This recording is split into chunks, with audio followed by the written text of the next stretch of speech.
the light that you have now shone or put upon those who are looking after the purists, the fighters, that light will start now shining on them, meaning that, the trainers, the handlers, and keep this in mind, wouldn't it be sensible that if a fighter fails a drug test, then the entire team should also be banned? Not just the one. He's not doing it to him. He can't be doing it to himself. He can't be administering himself. Sure. He has to have handlers. Sure. So if a man is banned, it shouldn't be the boxer, it should be the entire team. Back in the day, I was the person who you could have a drug test before or after the fight. I had it before and after every fight. You cannot have anyone. Could there be anything dodgy going on with them? So I made sure that I complete. No one can ever put a charge against.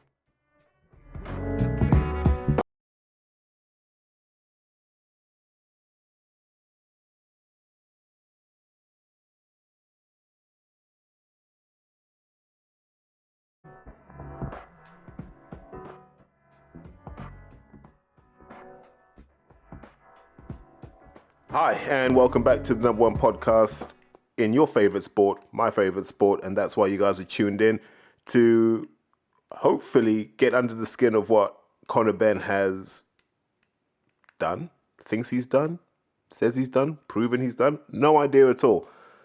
I'm literally, so every reaction you hear is me watching this interview for the first time. So what I'm going to do is just run the interview in real time. It's about 21 minutes long. I'll jump in at key points and just give my 2, 3, 4, 5 pennies worth.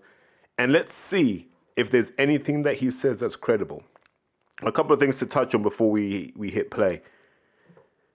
He's definitely cleaned his image up. So if you look at the presentation of it, they've put that kind of warm grading over it. Like when they film videos in Miami and they give it that warm feel. And that's in contrast to his image of the Dark Destroyer, where he's normally been seen in darkness. And they take a lot of the temperature out of the picture, so it's a lot more blue. So you can see the change. The beard's gone, so that was a waste of implants. The tats are downplayed this time. He's very demure, very dark, nothing that draws attention in his image. Looks a lot like Trevor Noah without the big afro, but he's come to clean his image up. Now, why you do that on Piers Morgan, I have no idea, because Piers Morgan is not the world's favorite. But maybe it's because they know the demographic that Piers Morgan attracts, and they're the people that they're trying to win over. But I have a feeling those guys have made their mind up. So we're just going to run it. So the next voice you hear will be Piers Morgan's, and we'll go from there. Conor, thank you for joining me. Why are you doing this interview? Because I feel like a lot of people have speculated and had time to say what they want to say. And No one's speculating. You failed 2 drug tests, 2A samples, 2B samples. You failed those. That's what the public are talking about. Nothing else. You failed 2 samples and you try to make a fight go ahead without the right people being allowed to investigate and adjudicate on that. That's kind of what the problem is here. I've never been able to speak on it. The court of public opinion has been pretty savage about what's happened. I think it's because when the public hear anything about drugs in sport or cheating or anything like that, they immediately assume the worst. And most of the time, they're right to assume that. Let's be honest about it. You're in that horrible position for any sportsman where you failed 2 drug tests and you're trying to prove your innocence. But you've probably seen what social media has been saying. How has that impacted on you? I mean, it's been brutal. It does feel like a witch hunt. I've never seen anything quite like this before. Witch hunt? No. we just want to feel like the proper process has been followed here. We're experienced enough in doping cases to know that everything you have done is counterintuitive. We've been here before with other boxers. We have a real problem with it. We just want you to go to the authority that we're supposed to look to, which is UCAD, And when they give you the big tick in the box and say, on you go, we will get behind that decision, not your decision and not your lawyer's decision. And quite frankly, who cares about the WBC's decision? Because they had no horse in the race. So it's not a witch hunt. It's just us saying, mate, we know what happened. The facts are the facts. We just want to know, when are you going to cough to it? And when are you going to get your ban? In any other athlete, whether they've raised their hands to it or, they've just taken a small ban, I was willing to fight for my innocence and prove my innocence. Although there was an easy way out in the beginning in lying and saying, oh, I may have accidentally done this. I may have done this by accident and taken a small 6-month ban. Instead, I've chose to fight this because my integrity mattered more to me, and I would never, ever, ever raise my hands to something I ain't done. 4 months ago, you were preparing for one of the biggest fights of your life against Chris Eubank Jr. Everyone was waiting for this, huge anticipation. We all remembered what happened when the two fathers fought. I remember it very well. I know your dad well, and Chris Eubank Sr. Hey, we need to start asking questions about that too. Is the doping gene hereditary? Was that passed down? Were the hints, tips, and advice passed down? Just a question, not an opinion. And then your world falls apart. What is that moment like for you when you heard about the failed drug test? I didn't think anything of it, to be fair, when it was the first one. When they're saying they found an adverse finding, I didn't really think anything of it. Really? No, not at all. Isn't that every sportsman's nightmare? No, because I thought there may have been an error. I thought, let's run another test. Wait, and we may come back to this point later. Wait. I'm sure somewhere in one of his diatribes, Conor Benn complained that they tested the same sample 9 times. Now he's saying, I wanted them to run more tests. There may have been something wrong. Which one is it? Straight away,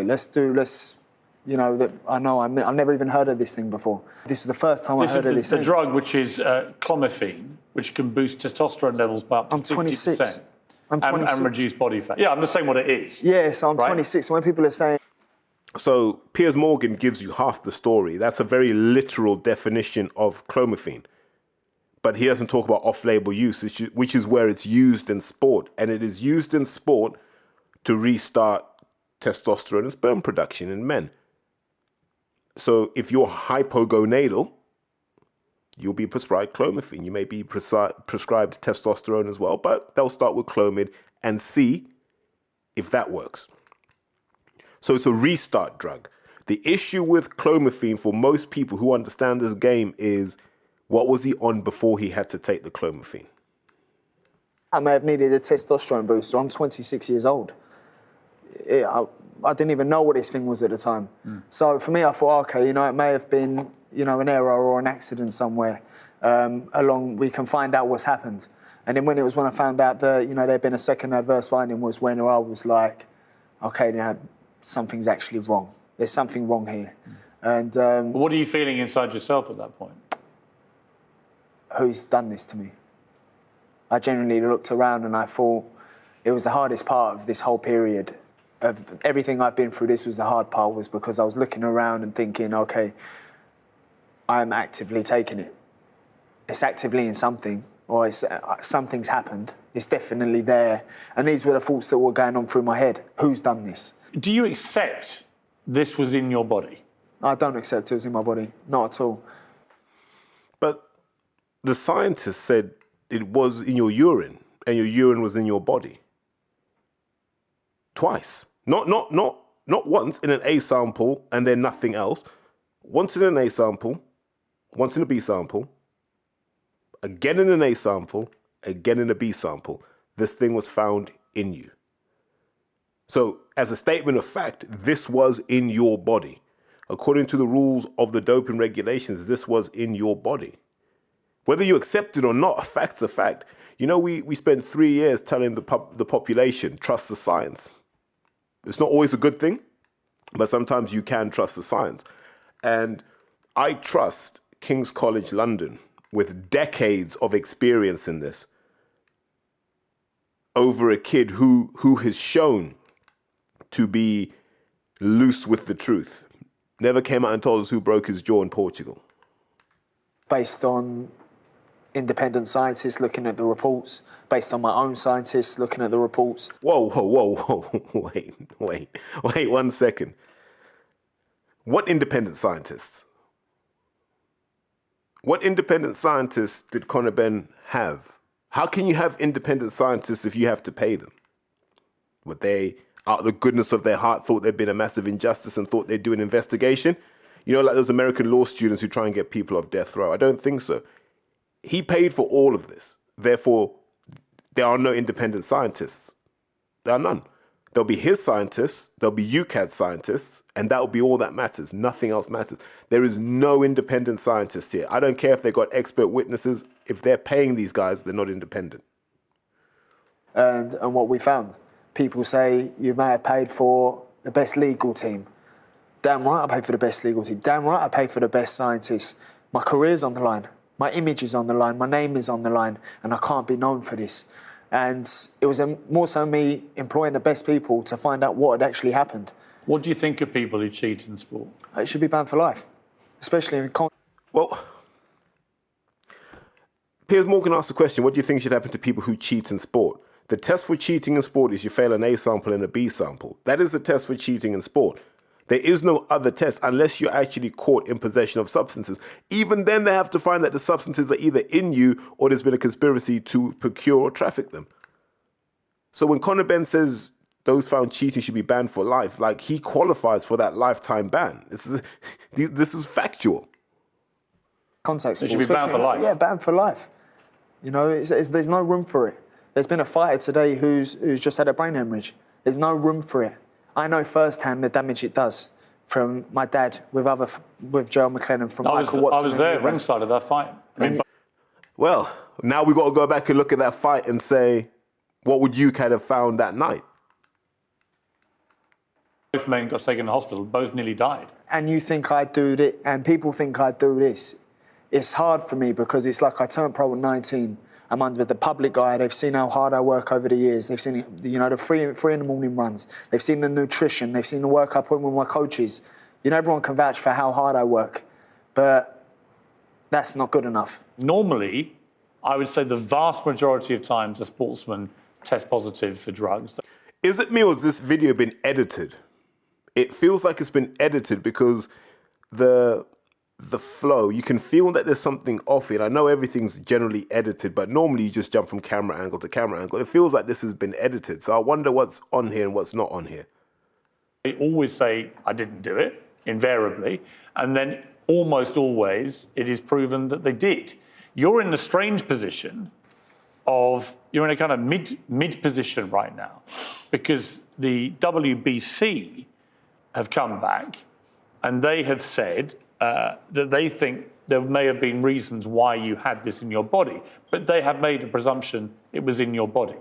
You don't even accept that. I don't accept that. So when they say you may have taken, and it got a lot of attention, this, and to mockery, Yeah. but when they said it may have been a highly elevated consumption of eggs, could have created this positive testing, you don't even accept that. I don't accept that, no. The WBC, while I was me and my team were on the phone to them on a Zoom call, they had come out and said that one of their scientists are currently dealing with 2 cyclists who have tested positive for clomiphene in traces.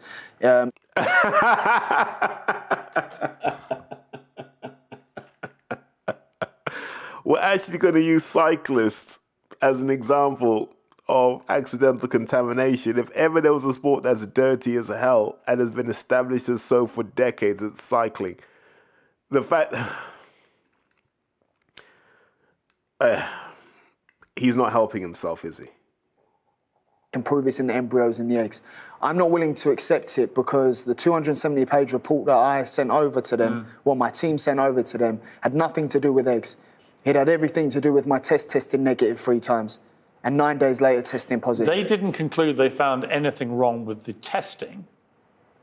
What they did say, they said there was no conclusive evidence that Mr. Benn engaged in intentional or knowing ingestion. Wait, so Conor Benn is ruling out the egg excuse. And he's saying that there was something wrong in the testing. So I'm not sure, right? So I don't know what the precise internal process rules are. I'm not sure whether you're meant to test it once or you're meant to test it 9 times and make sure it's clear 9 times on an A sample and the same on a B sample. So I'm not sure on that, and I don't even think he's sure on that. But if VADA haven't noticed anything untoward in the testing process, it is their process. UCAD are awaiting the information so they can investigate. So I don't know what he knows that they don't know. Of clomiphene. I don't believe it was there in the first place. You got to remember, I don't even know what this thing is. Coincidentally, for my first VADA test, coincidentally for the biggest fight of my career, there's a substance in my body that I haven't even heard of. The reality is this particular drug, which is becoming more prevalent in sport, and no one's quite sure why, but it can, as I said, boost testosterone levels by 50%. It can reduce body fat. So it clearly would have tangible benefits on an athlete. I mean, it would. Whoever the athlete is, it would help. If someone was doing it deliberately, it would help. Well, definitely. But what the WBC is saying is even the peak of it in my system is still only a trace. Why don't you... So we need to be clear about this. You see, they always focus on this fact that it's a trace. And that's like focusing on the tail and ignoring the damn elephant. And going, oh, look at this tail. He's only little. And then there's a 3.5-ton elephant just behind you. Do you know what I mean? If you work on the half-life principle, that trace amount in 3 days can be a significant amount, depending on the half-life. Now, we're talking, some people say it takes 4 months to get out your system. So if he's got trace amounts, you got to go back 4 months and go, what was he doing 4 months ago? Was he being tested 4 months ago? The answer I'd be confident is no. Give this dossier 270 pages of it. Why don't you give it to the British Boxing Board of Control? Because they're ultimately the ones that can sanction or not sanction your right to fight in this country. My dad tore up his British boxing licence on TV in the 80s. You know, the board ain't going to stop me from fighting. They can't stop me from fighting. Well, they can stop you having a professional fight in this country. In this country, and that's fine, so be it. Is that fine? They filed 7 misconduct charges against me. One of them was... Whoa, I want to hear all of these. 7 misconduct charges. 7. And you know they don't do this stuff lightly because they hate getting sued. They wanted, because we wanted the fight to go ahead. The second one was because... Yeah. So the board said, the fact that you wanted the fight to go ahead is a problem for us, considering you failed 2 drug tests. Duh. Yeah. That's the definition of doing your job as a governing body. We didn't tell Eubank immediately. And on the Monday they said, we're upholding all charges. I thought you lot can do one. You think I'm going to sit here and take this? So there's 7 charges. And we know one of them is you let the fight go ahead. The other one is you didn't tell Eubank Jr. immediately. Okay. And they upheld those, but he hasn't denied them. He just said, well, I just don't want to address this. I told you, this is a child of privilege. This is a guy who's never had to struggle. This is a guy who's never had to be held accountable for his own actions. And you're beginning to see that in him now. So all you guys who are Conor Benn fans, what you're seeing now, this petulant, spoiled brat thing, this is him. His dad ripping up his license in the 90s, cool. But, you know, he gave to British boxing for years before that. So this is a very poor show from Conor Benn. Whoever advised him to do this shouldn't be working in the morning. What they've said is, well, show us the evidence. But I couldn't care less. You've got 270 pages of apparent evidence. Surely the smart thing to do, whatever your views of the Board of Control, they are the governing body. Surely you should just give them your evidence. Let them respond. That's down to my legal team. You know, well, what would stop you? I don't understand what stops you. My pride, the way they've dealt with this, the way. Hold on. It's down to his legal team, but now he's saying his pride is stopping him from releasing the document. I think the truth is coming out now. We're seeing a lot of the petulant child in Conor Benn coming out now. This is a moment where you kind of need Eddie Hearn by your side to go, mate, this isn't going well. This is not going well at all. What we can say is he doesn't have to release it to the board. Conor Benn could tomorrow, I don't even know, send share, media share. he could put that document out there and say, listen, this is for everyone to read if they want to. He could do that. He could redact highly sensitive stuff like his address if it's there. He can redact a lot of stuff, but we can read the 270-page document. Where is it? I won't get you through this. But the board, I don't have to be licensed by the board. That's my views on it. You do to fight in Britain. I don't plan on fighting Britain anytime soon. Just put it all on the internet. I want to, but I want to. Trust me. What's stopping you? The ongoing legal cases. That's the only reason. You seem to look. This is your career, your livelihood. This is everything at stake here. Let's go back to the beginning of the interview, where this was really about clearing your name and leaving no doubt. You know, you won't hold your hands up to things that you haven't done. Piers Morgan has given you the goal. He's given you that Ronnie Rosenthal through ball. You're there in front of the goal, no keeper. You could just say, right, I'll put this out in the public, let them form their opinion based on what his scientists and his legal team have put together. But still, he's being the petulant child saying he doesn't plan on fighting in the UK anytime soon. Fine. If that's the case, then why are you even suing the board? If you're not going to fight anytime soon. These are just the acts of a petulant child. And at this point, I'm wondering who's advising him and whether other people are like, look, mate, just hold your hands up and let's move on. I would apologize for the adverts, but at least it's not a Jerkmate advert, so we'll skip these and move on. Isn't it? No, I agree. Everything's on the line. I agree, and this is what I keep trying to tell my lawyer, but you can't do this, you can't do that. Mate, this would have been public. I've known what I've known since December, and I've kept quiet, everyone firing, everyone attacking me, and I've known what I've known since December.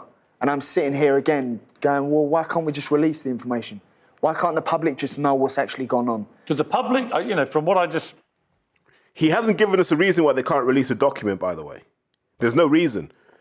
So what's the ongoing legal situation? Because from what I understand, the WBC situation is closed.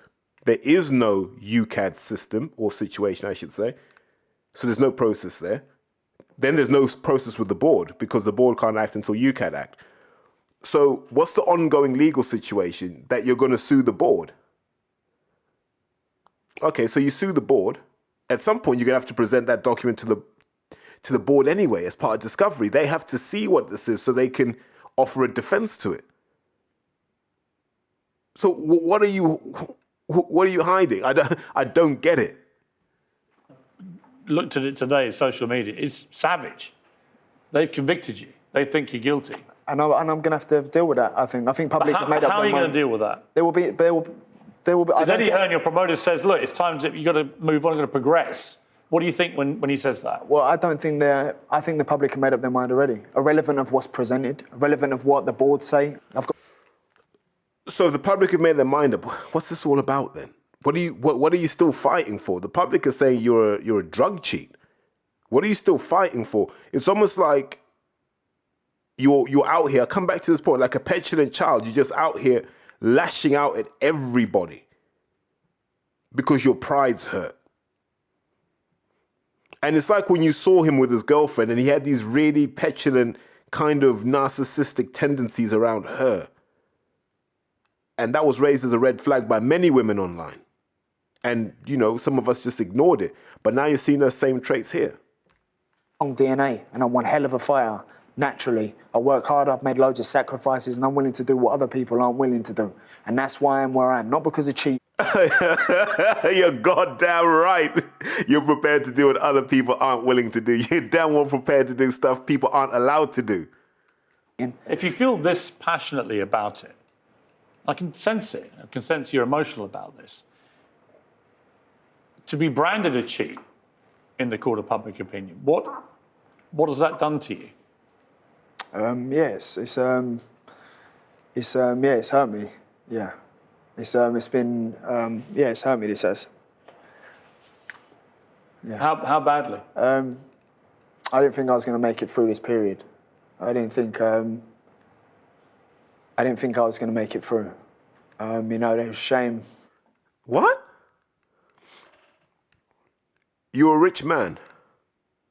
You were born to a rich man. You live the lifestyle of a child of a rich man. Not saying that that's a defense against any kind of crisis, but you're telling me you weren't going to make it through this period because you got caught with clomid in your system twice by a process that is generally respected and trusted the world over, and you were, instead of just saying, guys, I did it, can I have my ban?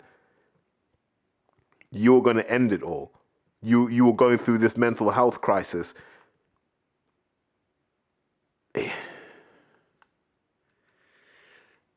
Has any sport depreciated, devalued, debased the notion of mental health more than boxing? That's the thing, isn't it? In boxing, when something goes wrong, it's mental health. I'm going to pause and say, here's why I'm going to take my hat off to Joshua. Joshua doesn't play these silly games. Do you know what I mean? We need to respect Joshua because Joshua doesn't play these silly games that other people do. So as much as we give him a hard time, Femi, man of his word. Ruiz was better than me. Usyk was better than me. I can't believe it, but I got to dust myself off and carry on. Something I hadn't even done. You know, it's hard because it was like, I felt like I was on death row for something I ain't even done. You know? You're on death row for taking clomiphene. See, when you're raised in privilege like this, you have no concept of what you're not allowed to get away with. This kid's been allowed to get away with everything his whole life. Daddy, I want to box. Look at what happened. Everything opened up for him when he wanted to box. Yeah? Had everything. Had the whole Sims family wrapped around him. Reebok endorsements, this, that, and the third. You're in Rise of the Foot Soldier. Hadn't earned a single thing, but you're Nigel's boy. You're Nigel's boy. And you don't understand that privilege you grew up into. And here you are demeaning the struggles that people who don't have the glitz and glamour of being a Ben go through on a daily basis. I'd done something wrong, you know, I'm human. You know, I raised my hands to it. I made a mistake. Whatever it is, my personal life, whatever it is, I raised my hands. Never this. And, you know, I felt like 7 years of hard work and sacrifice and leaving my family and the image I maintained was just, you know, ruined at somebody else's incompetence. You know, it was, it's... Whose incompetence? Bearing in mind that these tests are not conducted by the same people normally. So whose incompetence? Name names. When is Conor Benn going to name names? I mean, it's been hard for the When family. you say you didn't think you'd make it, what do you mean? I didn't think I would, I was taking it day by day. I didn't think I'd see another day. You were feeling suicidal? Yeah, I'd say so, yeah. If you're a future Conor Benn opponent, you're watching this going, I'll take that guy apart. He's mentally weak. Yeah? Because there are real people going through emotional strife. Really going through it. I imagine when Jerome Miller failed that second test, he was probably going through it too. I don't remember all of this, but he may have said it. He may have tried to grift off that too, but boxing has really debased the notion of mental health. Like, you take a loss and it's like, my God, I was going to hang myself. Jesus. Yeah, and it upsets me now because I don't know how I got so bad. I got in a really bad way, babe. You got to remember, if you think I'm innocent or if you don't think I'm innocent, I am innocent. Yeah, I mean, look, let me be clear. I don't know. You got to remember, if you think I'm innocent, if you don't think I'm innocent, I am innocent. Isn't that the definition of narcissism? Okay, I understand what you think. I understand what you think over there. I don't care what you think. It's about what I think. Right? This is the first time we've met. I know your father from old. I've watched you from afar. I've admired your work in a boxing ring. But I don't know if you're innocent. I would never do this to my family. I would never do this to my supporters. You think I'd do this to my dad? You think I'd do this to my son? Wait, hold on. You'd never do this to your supporters. The same people you stopped from commenting on your status. The same people you stopped from communicating with you.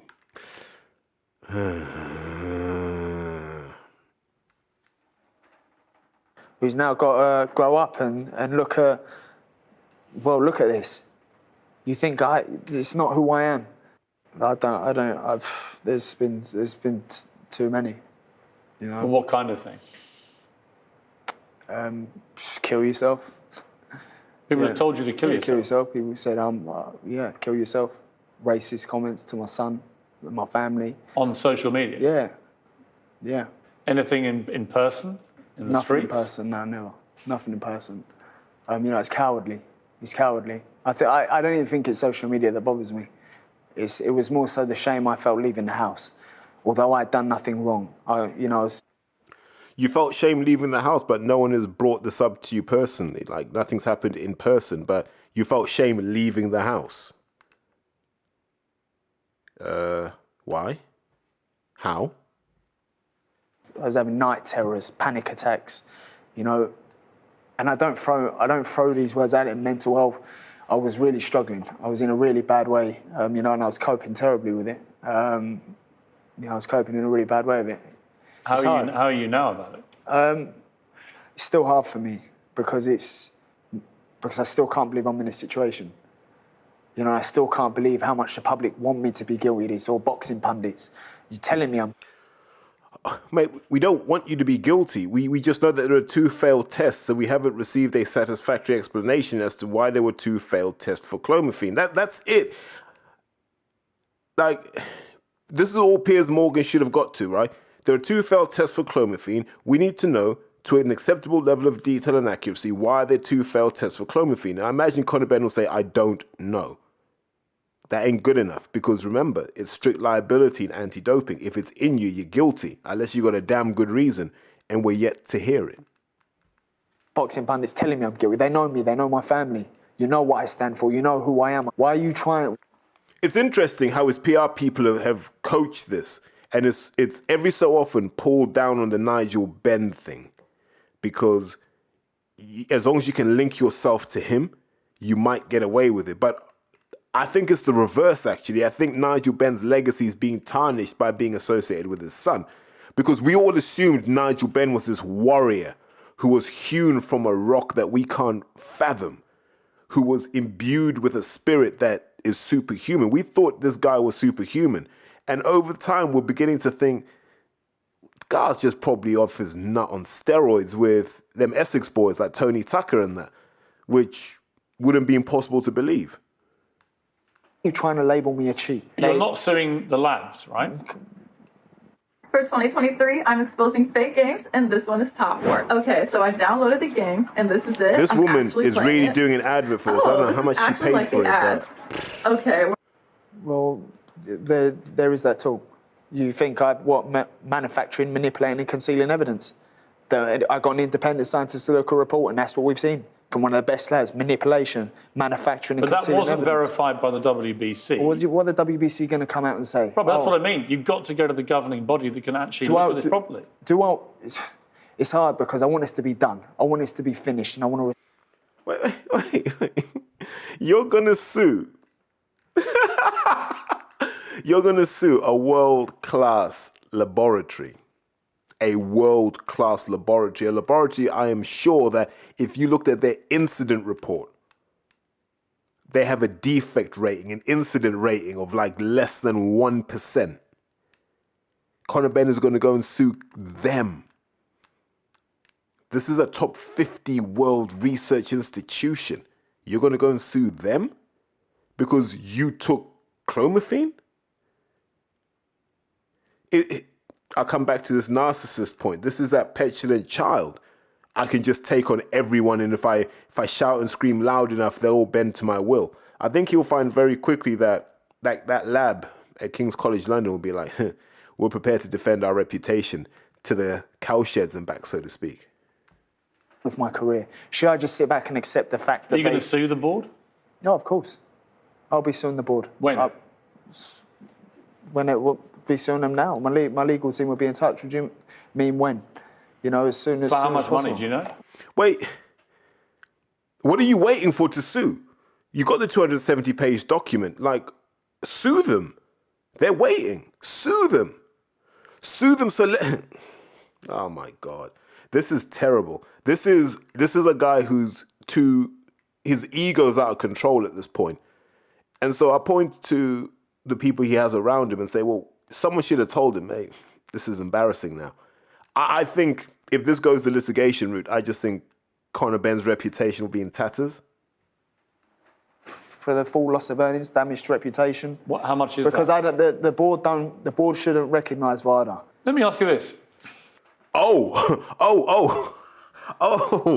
That's what they... Okay, so now everything makes sense. Because if you go back to what Robert Smith said, he said when the test was failed and they were notified, not long after that, Conor Benn's lawyers said, you shouldn't be acknowledging VADA tests. That's what they said. They didn't tell the board, we think it was contamination. They didn't tell the board, we need to investigate this to understand what's happened, which is what Conor said earlier in the interview. They said, according to Robert Smith, VADA have no jurisdiction with UCAD, therefore no jurisdiction with the board. You need to stay out of it. That's what Robert Smith was saying. I'm paraphrasing, but if you remember that interview, that's roughly what he said. So you're going to sue because the board aren't meant to recognize VADA. This comes back to the petulant child thing. So let me break down how I see this. There were a sequence of tests, some done by UCAD, some done by VADA.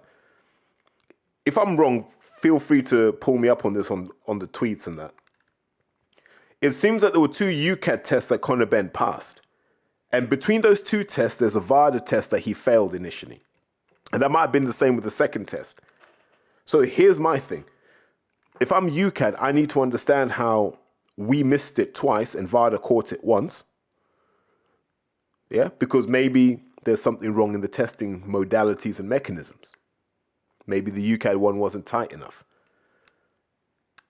So UCAD will want to investigate. Forget whether they want to find Conor Benn guilty or not. They will need to investigate this for their own internal audit purposes. So then the board will want to understand, hold on. How are we working with UCAD, who can't seem to catch these things, and we're not recognizing VADA, who seem to catch everybody? So the board will want to investigate this for their own internal processes, independently of Conor Benn's guilt or innocence. So him saying that the board have no jurisdiction over VADA is not true. The board have a fiduciary duty, a duty of care for each and every boxer, so that if there is a materially significant development that may impact the safety of a boxer, the board have to intervene. If the board had let this fight carry on and Eubank Jr. or Conor Benn had been seriously hurt, Conor would have sued them. Why did you let the fight go ahead? I can't see how you win this, because you're almost saying, well, we'll sue the board if they let the fight go ahead and someone gets injured. And we'll sue the board if they say, actually, we're trying to protect people from injury, so we're not going to let the fight go ahead. This is terrible. This is terrible. And fair play to Piers Morgan, because he's playing it so straight. He's letting Conor hang himself. Let's assume for a moment your theory is right. It's a theory. It's not proven scientifically yet and hasn't been ratified by any governing body. But if your theory is right, it was contaminated, it would prompt the question, well, why? Who would want to do that? It would be the only way it would be contamination if it is. In whose interest is it to ruin this great fight? I'm not saying it was deliberate. What, in the lab? I'm not saying it was deliberate. You know, it may be an error in the testing. I'm not saying deliberately. I'm not saying that anyone's in the lab. Wait, I'll come back to the point I made before. That would mean that twice. Because remember, the A samples and the B samples are stored separately, normally handled by different people, by the way. So you would be saying that however many people handled these things in total, maybe 6 or 7 people, they were all somehow a risk of contamination in a lab that is considered world class. What are the odds of that? Deliberately done this. I'm not saying that at all, but it may be an accident. It may be an error. There are millions and millions of pounds at stake here, dollars, wherever you decide. Does this all sound, from what I've said about the testing, manipulation, manufacturing, casino evidence, from what I'm saying to you, does that sound? Listen, you sound like you have a welter of information, but I cannot for the life of me understand why you wouldn't then give it to the governing body. It's down to them whether you fight in this country again. Yeah. I don't understand that. That to me makes no sense. Because I can get a license elsewhere. What does Eddie? I mean, I've got a lot of time for Eddie Hearn. He's get a license elsewhere, okay, but you still can't fight here. Where's your fan base? What fan base is going to follow a guy who failed 2 drug tests, refused to be licensed in his own country, and went and boxed abroad? The kid thinks he's Tyson Fury, for God's sake. He's a brilliant promoter, and he cares about his fighters. He wants you to try and move on from this. That's his advice, right? What have you said to him about that? I just said I need the biggest fight possible, the hardest fight, so that when I beat that person in devastating fashion, there's no questions as to my whole career. There's no. Oh, well, there will be, because it's like, you're going to have VADA testing again. You're going to have UCAD involved. If UCAD and VADA aren't involved in the next fight, Conor Benn's wins will be hollow. No one will take it seriously. He doesn't understand the damage this will do to him. Like, he's going to have to, like all of them had to, he's going to have increased VADA testing. He's going to have that, because what he doesn't realize is these governing bodies talk to each other. And they talk to each other because they can't risk there being a haven where all these people can run off to and have a fight. Because then it basically relegates governing bodies to bystanders. It's done. That's what I want to do. I can't come back. I don't need no warm-up. I don't need no easy fight. I don't need a warm-up to get back into it. I'm 26 years old. Give me the best name. Give me the biggest name. Have you been training properly? Of course I have. I've tried throughout this whole period. Is it hard to train properly when you're in this, it's fine. mental state? Now it's fine. I struggled. There was probably about 2 months where I was, I was in a really bad way. You know. Did you talk to your dad about it? I did, but my dad was in a bad way as well. Why? Over this? Over this, yeah. My dad was.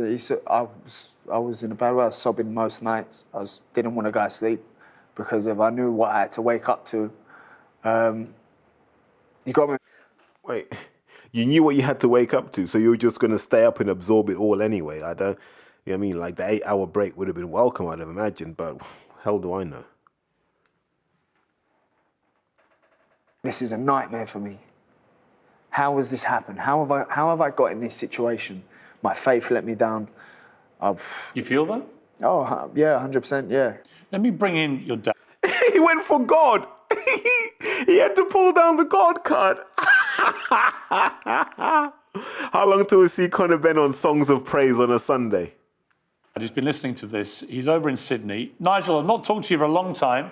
We used to have a few dinners together. It's good to see you. I've got 3 sons, all in their 20s, actually, one of whom is Conor's age. And I can't imagine many tougher things for a father to have to deal with than listening to your son talking in such a profoundly emotional and upsetting way about feeling suicidal in the last few weeks and months since all this went down. How does that, first of all, make you feel as a father to hear this? I'll tell you what, Pierce, I was actually in the same position as my son. I was really struggling as well for myself. I don't really drink. Every night I was drinking like half a bottle of red wine a night on medication. And we both were in the dark. Wait, did Nigel Benn say he was drinking half a bottle of red wine and... I've got friends who do half a bottle of red wine a night, man. Maybe every other night. But yeah, they'll just have it with food casually. I was expecting him to say a litre of vodka. Like I said, the Benn brand is taking an absolute hammering over this. You know when you're... I don't know, man. Like, when you find yourself in a hole, stop digging. Dark place because... The ancient Egyptians understood that they could use sound to reduce their weight and the gravitational effect. Through archaeoacoustic research, we are now close being able to duplicate those megalithic temples. Just as a side note, I nerd out on the idea of alternative theories around how they built the pyramids and how they were able to move those big blocks around. So that's why I let that advert run for a bit. Absolutely love it. Like, I can nerd out on that stuff all day. I genuinely, let me get full tinfoil hat seeing as I'm here now. I do. I believe that there was a civilization that existed way before we did, and I think they figured out what gravity was, and I think they figured out how to modulate and manipulate gravity. Can never prove it though. Kind of like Conor Benn's situation, I guess, so it's just theory. To me, it looks like this is a witch hunt. It's like we're going back to the 1800s she's a witch, she's a witch, she's a witch, burner, burner. And it's like, yeah, burner, burner. I think, hold on a minute, that's my son.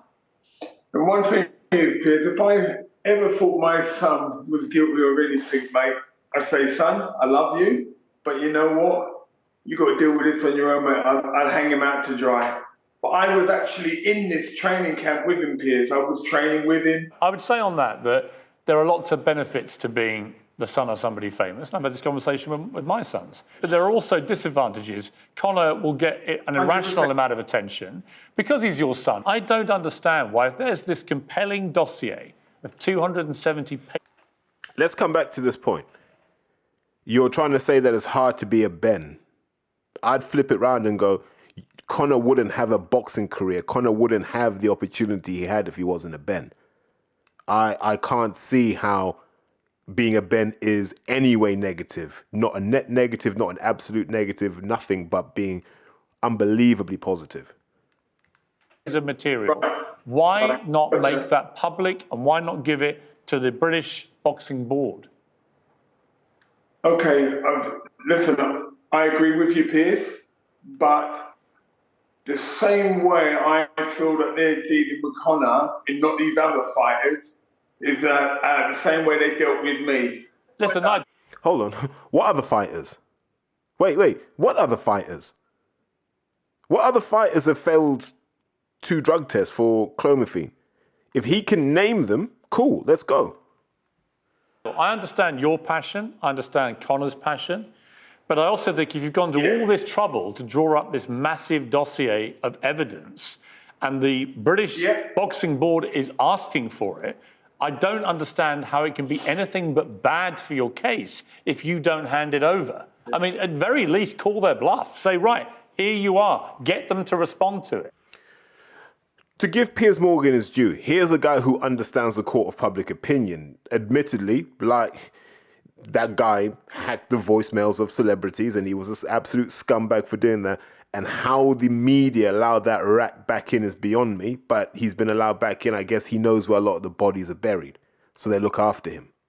So he knows about all of this. Like, if ever there's someone who understands what this situation is Piers Morgan. And I like the fact that he's not letting that distract him from the fact that there's a very simple solution to this. Release the damn dossier.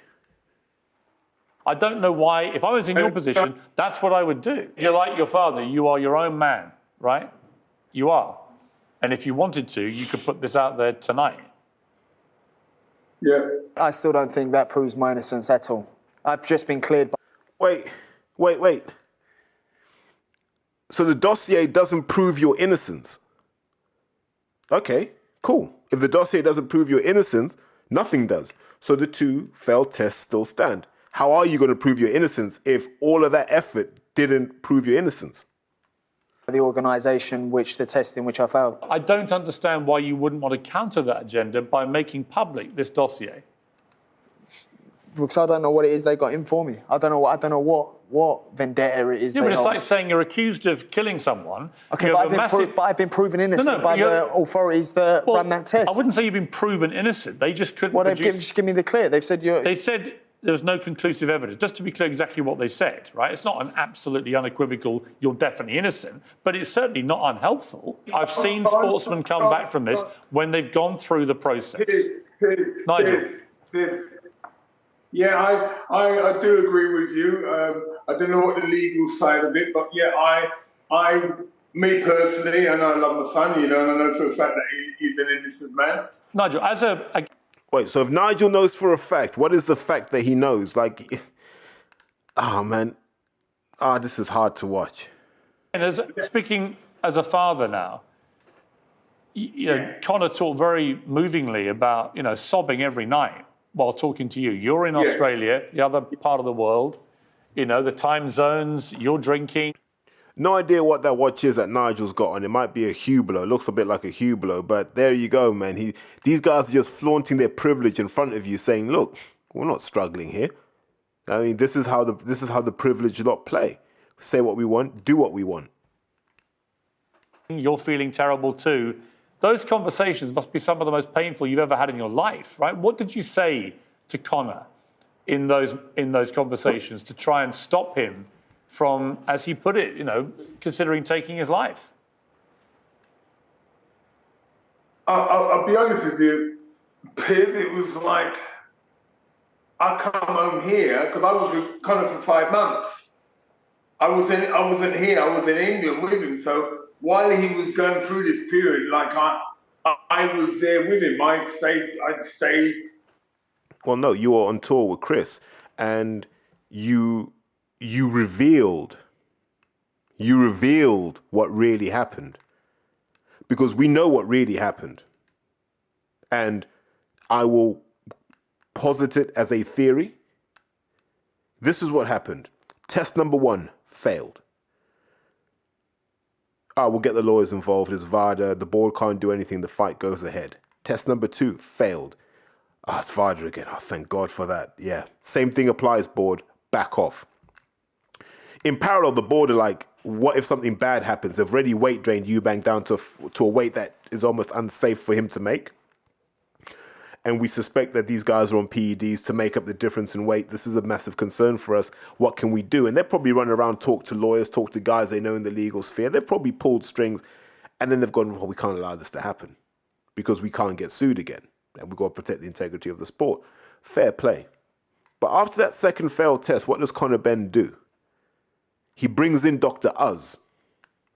And he says, Dr. Uz. Well, we don't know if it was him or someone in his team brings in Dr. Uz, and they say, we can't mess up again, ever. And Dr. Uz gets involved, and he cleans up the protocol, and he gives him the right stuff. Yeah. And so they carry on as normal. Had the fight gone ahead, had this never come out, we wouldn't be any wiser. Dr. Uz would have made sure that it never happened again. That was what they planned to do. And then come October, when that fight was cancelled, is when this all got revealed and it all became problematic. I can guarantee that Dr. Uz would still be there now, and we wouldn't be questioning a damn thing. So, as much as Nigel Benn's my hero, I think he's full of it. As much as I thought Conor Benn was a good kid, he's full of it. And it's crazy to think that in a 3-man discussion, the man with the most integrity is Piers Morgan. But trust me, Conor Benn wasn't trying to clear his name until that fight got cancelled and it got out in the media. He had Dr. Uz to clean up his protocols. That's what he had. Until January, and then after, then my mum died, so I had so much pressure on me. Hold on. Wait. Nigel was with Conor for 5 months and says he was with him until January. Conor Benn says it was the worst 2 months of his life. And I imagine that's October to December, because that's when they submitted the thing. So when was he on the phone to his old man crying? Like, you were with him. Your dad saying he was with you. So who were you crying to? What? Yeah. And I was just a mess, and so I wasn't actually really good for Conor, because actually I was trying to be strong, but there again it was like while he was out, he was dealing with his own issues. I was trying to deal with mine, and we struggled, We both got through it together, thank God. Nigel, I've got to wrap it. Unfortunately, what I would say to you, Conor, is I feel that you're in a lot of pain about this. That's clear. And I'm extremely sorry you've been going through what you've been going through, because nobody should ever feel that way. And it's awful. And the court of public opinion on social media can be particularly brutal. I've experienced myself. It's a very, very unpleasant thing. But I also think you can turn that around. But ultimately, this may be down to you, deciding what you want to do with your life and your future and your career. I mean, what is the dream for you out of this hell? Just get back fighting. The fighting's the easy part. The fighting, this has been the hardest fight I've ever had to face. The fighting's the easy part. I'm born fighting. It's in my blood. Well, Conor, I wish you well in pursuing this. I'm not going to make a judgment until it's all concluded. The facts are what they are as we know them, but the facts can develop. If there is genuinely new information which exonerates. You know what's really interesting in this? I can hear Conor Benn sniffing, and you know that he's holding the emotions in. He might have cried after this, And it's like, anyone that's been involved in a boxing gym with troubling kids will know this feeling, right? When kids kick off in the gym and you got to restrain one of them, and they'll act tough for about 30 seconds. Get off me. I'll knock you out. And as long as you can hold on to that kid for long enough and that adrenaline starts to subside, the bravado goes and they realize they're dealing with something they can't control, the tears start to come. And you're seeing this because Piers hasn't given an inch to Conor. And Conor thought he could roll Piers over. Piers hasn't given an inch. And I think Conor's got to this interview and realized this wasn't the outcome I was hoping for. To you, my advice is get it out there. Thank you. So thank you very much. And Nigel, I appreciate you joining me from Australia. It's very early over there. And I thank you also for your candor. Thank you very much. Thank you. Until Conor get that thing off his top lip. Well, that is a problem, I agree. Yeah. Some things fathers can't just get their sons to do. All my sons have weird facial hair. Yeah, look at that. Close it off with a bit of humour so all the Nigel Benn fans go, oh, there he is. What a father, what a son. And I hope that kind of rubs off on Conor. I don't know if that's going to work this time. I don't even know what to say now. So, I don't know if anyone's gone on YouTube and had a look at the comments. Like, I think there's like 580 comments when I had a look. And I'd say 90% of them are slaughtering Conor Benn. Like, it's insane how this has backfired.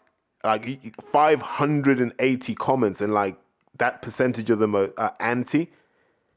Like, what an absolute disaster. What an absolute mess. This is... I'll go back to when I first talked about this and I said they're going to dig out the Dillian White playbook and turbocharge it. And they did. And they thought they could just bully everyone with money, PR companies, agencies, digital kind of marketers, all that sort of stuff to try and manipulate public opinion.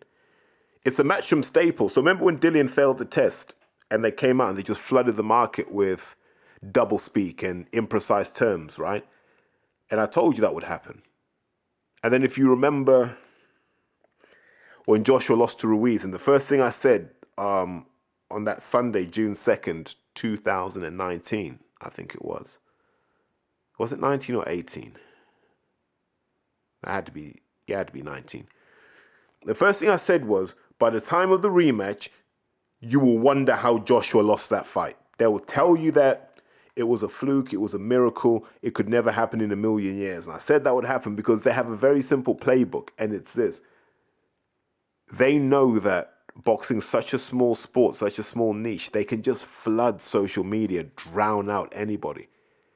But you see, when the boxing fans all work together and they stand behind the content that's trying to get to the truth, you silence Matchroom, you silence IFL, you silence everyone because they don't have the traction on Twitter that the boxing fans as a collective have.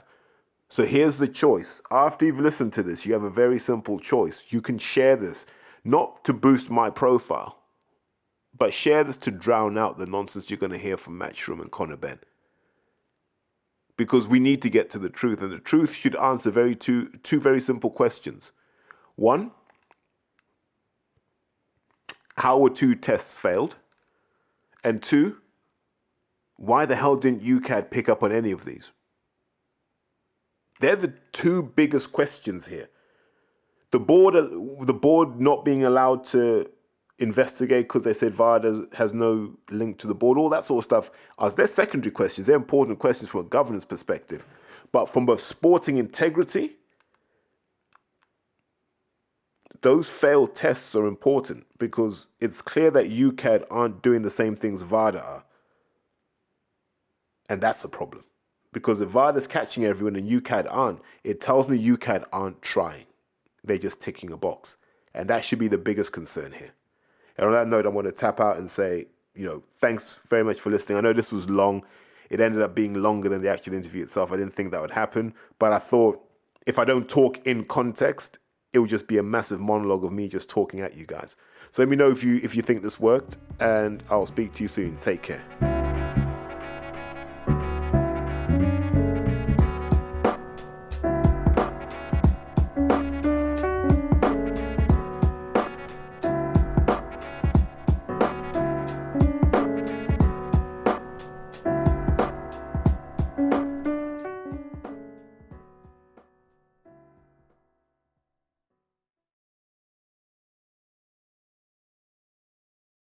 Porky's Corner is proud to be sponsored by Spartan Site Solutions. They are specialists in civil engineering and demolition contracts for the construction industry. Interested parties should visit their website or contact Porky's Corner for a referral at porkycorner@mail.com.